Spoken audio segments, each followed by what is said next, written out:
आजपासून विधिमंडळाचं अर्थसंकल्पीय अधिवेशन, उद्या अंतरिम अर्थसंकल्प सादर होणार। केंद्रीय रस्ते आणि वाहतूक मंत्री नितीन गडकरी आज अहमदनगर जिल्हा दौऱ्यावर। अहमदनगरमधील महत्त्वाच्या 3 राष्ट्रीय महामार्गांचं लोकार्पण करणार।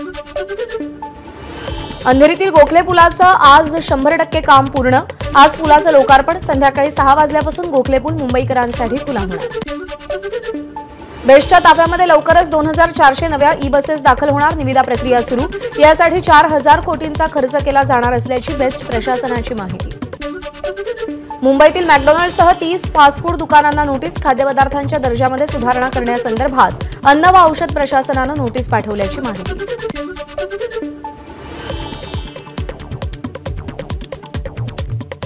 वाहनांची वाढती संख्या लक्षात घेता मुंबई-पुणे एक्सप्रेसवे 8 पदरी करण्याचा विचार। महाराष्ट्र राज्य रस्ते विकास महामंडळाकडून सरकारला 5500 कोटींचा प्रस्ताव सादर। मंजुरी मिळाल्यास 4 वर्षात रस्ता तयार होणार।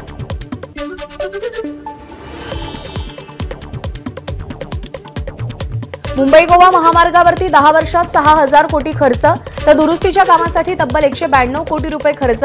आरटीआय मधून माहिती समोर।